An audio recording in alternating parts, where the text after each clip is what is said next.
Gujarat Titans প্রথম আসরে এই দলটা করেছিল বাজিমাত। হার্দিক পান্ডিয়ার নেতৃত্বে 2022 সালে নতুন আসা দলটাই বনেছিল চ্যাম্পিয়ন। পরের মৌসুমও ফাইনাল খেলেছিল হার্দিক পান্ডিয়ার গুজরাট। তবে পান্ডিয়া মুম্বাইতে চলে গেছেন, শুভমান গিল নেতৃত্ব দিচ্ছেন। গেল বছরটা ভালো যায়নি অকশনে, তাই অনেক কাজই বাকি ছিল গুজরাট টাইটান্সের।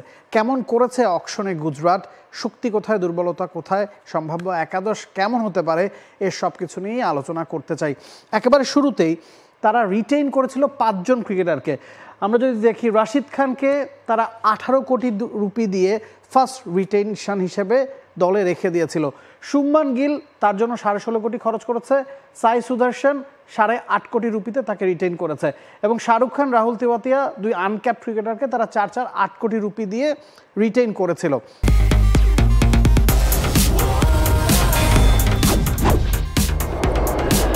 বাংলাদেশের প্রথম লিমিটলেস ইন্টারনেটে ছাড়িয়ে যাক নিজের লিমিট।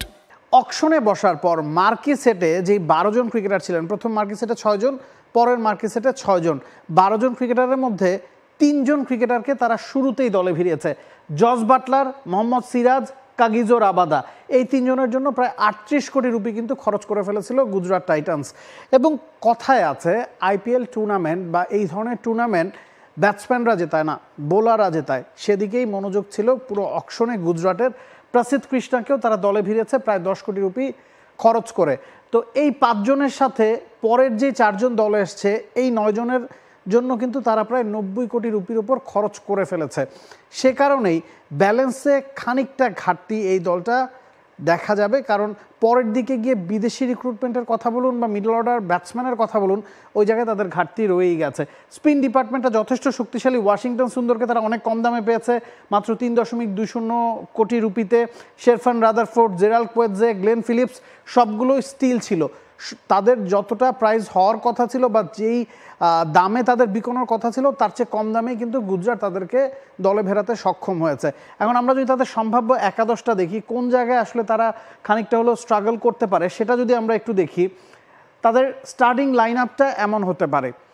এখনকার আইপিএলে 11 জন না, স্টার্টিং লাইন আপে কিন্তু 12 জন থাকে। কারণ ইম্প্যাক্ট ক্রিকেটার তিনিও কিন্তু গুরুত্বপূর্ণ ভূমিকাটা পালন করেন। আমরা যদি শুরু থেকে দেখি, শুভমান গিলের সাথে জস বাটলার ওপেন করবেন, 2 রাইট হ্যান্ডেড ব্যাটসম্যান, সাই সুদর্শন লেফট হ্যান্ডেড ব্যাটসম্যান। গ্লেন ফিলিপসকে তারা একেবারে শেষ দিকে অ্যাক্সেলারেটেড অকশনের সময় দলে ভিড়িয়েছে, কারণ ওই জায়গাটায় তাদের একটা ঘাটতি রয়েই যাচ্ছিল, সে কারণেই গ্লেন ফিলিপসকে তারা দলে নিয়েছে। মাহিপাল লমরোর 5 নম্বরে, শাহরুখ খান 6 নম্বরে, রাহুল তেওয়াতিয়া 7 নম্বরে, ওয়াশিংটন সুন্দর 8 নম্বরে। লমরোর, শাহরুখ, তেওয়াতিয়া, ওয়াশিংটন সুন্দর। মিডল অর্ডার বা লোয়ার মিডল অর্ডারটা খানিকটা হলেও দুর্বল মনে হচ্ছে, কারণ এরা সবাই মোটামুটি ওই 7 বা 8 ব্যাটিং করা ব্যাটসম্যান। তাদেরকে দিয়ে আপনার লোয়ার মিডল অর্ডারের কাজটা মিডল অর্ডারেও সামলাতে হবে এই গুজরাট টাইটান্সকে। এই জায়গাটায় তাদের খানিকটা দুর্বলতা কিন্তু রয়ে যাচ্ছে। রাশিদ খান, ওয়াশিংটন সুন্দর, 2 স্পিনার, একজন সম্পর্কে আসলে কিছু না বললেও চলে। ওয়াশিংটন সুন্দরকে তারা খুব কম টাকায় দলে ভিড়তে সক্ষম হয়েছে। কাগিজো রাবাদা, মোহাম্মদ সিরাজ এবং ইম্প্যাক্ট ক্রিকেটার হিসেবে প্রসিদ্ধ কৃষ্ণা। গুজরাটে আহমেদাবাদে যেই মাঠটায় খেলা হয়, সেখানে লাল মাটি আছে, কালো মাটি আছে এবং যে কোনো ধরনের উইকেট বানানো সম্ভব, এবং মাঠটা আয়তনে বা আকার আকৃতিতে বড়, সে কারণে স্পিনারদের রোলটা ভাইটাল হতে পারে। এবং বোলিংটা এই দলটার মূল শক্তিমত্তার জায়গা, কারণ 3 জন প্রপার পেসার তাদের আছে। কাগিজো রাবাদার পেছনে তারা অনেক টাকা খরচ করেছে। সিরাজ, প্রসিদ্ধ কৃষ্ণা, রাশিদ খান, ওয়াশিংটন সুন্দর, বোলিংটা তাদের পুরোপুরি শর্ট আপ। তাদের টপ অর্ডার ব্যাটিংটাও যথেষ্ট শক্তিশালী।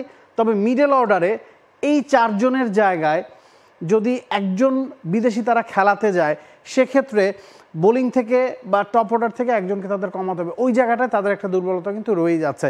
টপ অর্ডার এবং বোলিং এই দলটার দুর্দান্ত, মিডল অর্ডারে কিছুটা ঘাটতি গুজরাট টাইটান্সের রয়েই যাচ্ছে। For more updates, subscribe to our YouTube channel and click on the bell icon. Follow us on Facebook and Instagram.